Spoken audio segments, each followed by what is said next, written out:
मुकुंदवाड़ी के रहवासी है जिनको अतिक्रमण के नाम पे 11,000 कॉलोनी में शिफ्ट किया गया था। और हमने कमिश्नर साहब को एक महीना पहले एक लेटर दिए थे कि वहाँ पे कोई सुविधा नहीं है, यानी वो कंडीशन कॉलोनी की 11,000 कॉलोनी का कंडीशन ये है कि वहाँ पे जानवर नहीं रह सकता। वहाँ इन्होंने इंसानों को डाल दिया है। और हमने एक लेटर दिए थे कि भाई एक महीने के अंदर इनको सब सुविधा आप दो, जबकि 6-7 साल से लोग वहाँ पे रह रहे और खाली ये आश्वासन के लड्डू और चॉकलेट देने का काम करे। अभी आज ही कमिश्नर हो या माजी कमिश्नर हो या और उसके आगे हो, इन्होंने खाली आवाम को एक चॉकलेट दिया। माले और सभी सियासी लोगों ने, सभी तंजीमी अदारों ने इस ताल्लुक से आवाज़ उठाई, लेकिन महापालिका प्रशासक के कान पे जू नहीं रहेंगी। ये इन्होंने इनको तोड़ने का काम किया। हमने एक अल्टीमेटम दिया था एक महीना पीछे कि एक महीने के अंदर काम नहीं करेंगे तो हम मुकुंदवाड़ी की जो बस्ती में जो लोगों को उखाड़ के उधर शिफ्ट किया गया, और ऐसा फुकट में नहीं किया, इन्होंने पैसा दिया। किसी को अतिक्रमण करने का कोई शौक़ नहीं है, ये मैं पहले भी बोला और अभी भी बोल रहा हूँ। लेकिन वहाँ जब कोई सुविधा नहीं है होने के कारण आज इनको तकलीफ़ का सामना करना पड़ रहा। हॉस्पिटल नहीं वहाँ पे, स्कूल नहीं है, रास्ते नहीं लाइन से, बस नहीं है वहाँ पे, इन्हें अनेक प्रॉब्लम है, पुलिस स्टेशन नहीं वहाँ पे। तो अब लोग परेशान हो गए वहाँ पे। तो इसके बाद में उन्होंने वहाँ एक महीना का टाइम निकला, लेकिन कुछ किया नहीं। इसीलिए हमने अल्टीमेटम के तहत आज हम कमिश्नर साहब के पास है एक जो अभी निवेदन दिए, 2 दिन के अंदर, शनिवार इतवार के दिन के अंदर हम मुकुंदवाड़ी के अंदर अतिक्रमण करवाएंगे। फिर इसके वास्ते जो होए सो होए।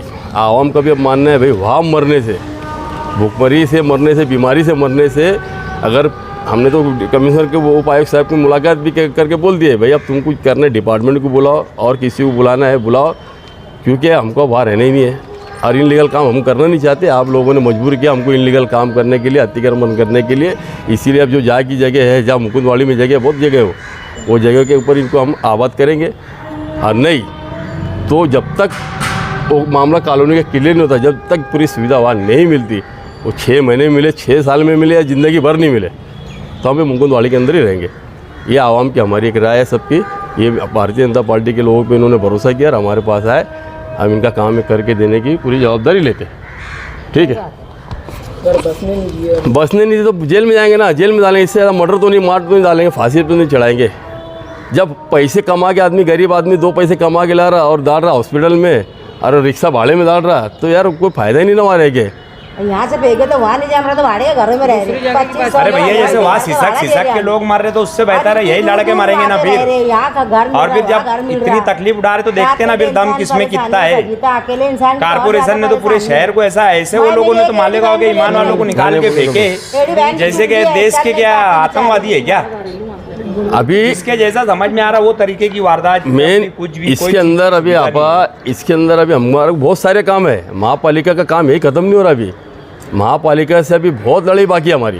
ये मुकुंदवाड़ी को लेके गया पूरे मालेगांव शहर के अंदर जो आज दादागिरी करके अतिक्रमण कहीं कभी तोड़ डाल रहे, कोई भी झोपड़पट्टी तोड़ने की नोटिस दे रहे। अरे तुम तोड़ने की खाली नोटिस दे रहे, उनको जोड़ेंगे कहाँ? अरे इनका राज चल रहा है, कहीं भी आ रहे तोड़ डाल रहे, यानी एक दहशत का माहौल बना दिए।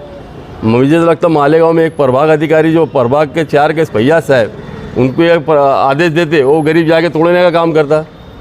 आवाम में बुरा वो हो रहा, और ये कुर्सी बैठ के कुर्सी तोड़ रहे, काम कर नहीं रहे कुछ है। ऐसे बहुत से लीडर आए, ऐसे चॉकलेट दे देते, आप बोले कि यार चॉकलेट दे देंगे, भी आपको चॉकलेट दे दिया यार। चॉकलेट नहीं दे देंगे हम, चॉकलेट खुद बनाएंगे। फिर ये देंगे कि हमको, हम बना के इनको खिला देंगे। ये अभी दिमाग से निकाल दो, ये मामला यहाँ ख़त्म नहीं होगा। ये हम हमारी सरकार हमारे लीडरों तक हमें पूरा डाटा पहुँचा चुके हैं कि मालेगांव शहर के अंदर आवाम के साथ ये छल करने का जो काम हो रहा, और वो इतनी जो बड़ी बिल्डिंग बनाए ले ना, पहले तो अभी ये है कि जूनी बिल्डिंगों का ये चौकसी कर के अभी मालेगांव में जितनी जूनी बिल्डिंग के घर है उसको तो डेमोलाइज करने की चौकसी चालू है लोगों की। तो पहले तो मैं मेरी सरकार से भी एक लेटर और देने वाला मैं बिल्डिंग डिपार्टमेंट में कि ये जो 11,000 कॉलोनी बनी है, ये तो अभी 6-7 साल हुआ तो इसकी पर्दे गिर रही, दीवार गिर रही और क्या क्या गिर रहा, तो पहले इसकी चौकसी कर लो। ये स्टेबल है कि लोगों को रहने के लायक, और नहीं तो ऐसे ऑफिसर के ऊपर जो लोगों ने कंस्ट्रक्शन काम किया, ऐसे लोगों के ऊपर कड़ी कार्रवाई होनी चाहिए।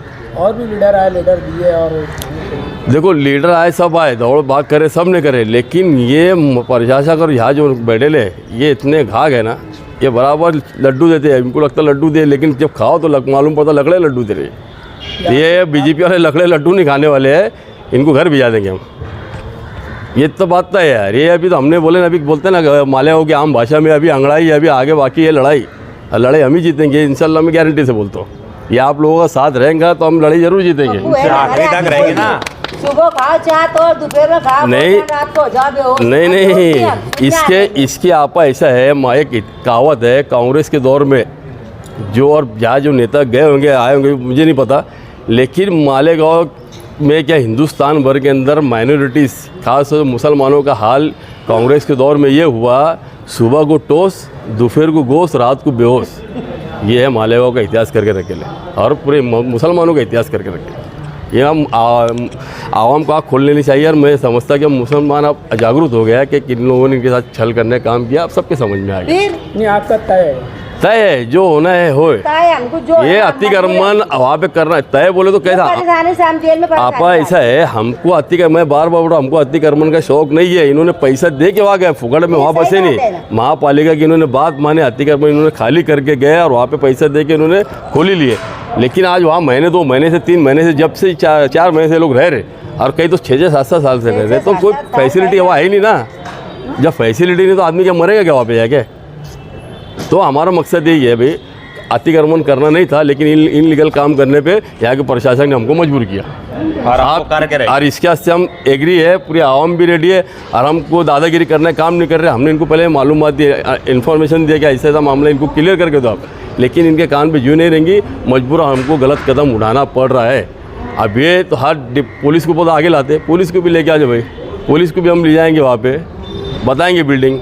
अगर आप बोल देंगे आप जवाबदारी ले रहे, इन लोग को वहाँ हम डालना है, तो हम डिपार्टमेंट से भी लेटर लिख के ले लेंगे, हम जवाबदारी लेते, लिख के दे दो, विषय ख़त्म। या कमिश्नर लिख के दे दे कि मैं जवाबदारी लेता, भाई कोई गिरा पड़ा, कोई नुकसान हुआ, नफा नुकसान हुआ, उसका जवाबदार मैं, लिख के दो पूरा आवाम का वहाँ पे। कोई बोलना नहीं हमारे को है, कुछ बोलना रहेगा तुम्हारे को, पूरी जवाबदारी ले लेंगे। दूसरी बात, महापालिका से भी हमको बहुत काम लेना है, इनका इंश्योरेंस भी बना के लेने का है। तीसरी बात, वहाँ पे जितने मालेगांव से अतिक्रमण की जगह से उखाड़ के बाद जो 11,000 कॉलोनी में आबाद किए, तो महापालिका ने और तहसील प्रांत कलेक्टर साहब को भी हम एक लेटर देंगे अभी सब मामले को, कि वहाँ पे अपना एक सिस्टम, पूरी टीम वहाँ भी है ना, पूरा कंप्यूटराइज सब डाटा लेके, और इनका आधार, वोटर, राशन कार्ड सब वो एड्रेस के ऊपर शिफ्ट करना है। जब इनको वहाँ तुम शिफ्ट करेंगे तो ये भी करना है, नहीं तो कल ऐसा ना हो कि इनके ऊपर एक नया आरोप आ जाए, भाई यार रोहिंग्या और बांग्लादेशी लोग को बसा दिया, ऐसा नहीं हो। तो ये महापालिका की तरफ से एनओसी भी हमको ही होना, बराबर है ना? नहीं तो ये मालूम पड़ा इतने 11,000 कॉलोनी में अगर 5,000 रुपये पकड़ो, 50,000 55,000 लोग वहाँ जब शिफ्ट हो जाएंगे, तो मालूम पड़े इतने लोग रोहिंग्या बांग्लादेशी तो नहीं बसा दिए लाके। ये भी क्लियर होना है, ये मेरा एक मैसेज है।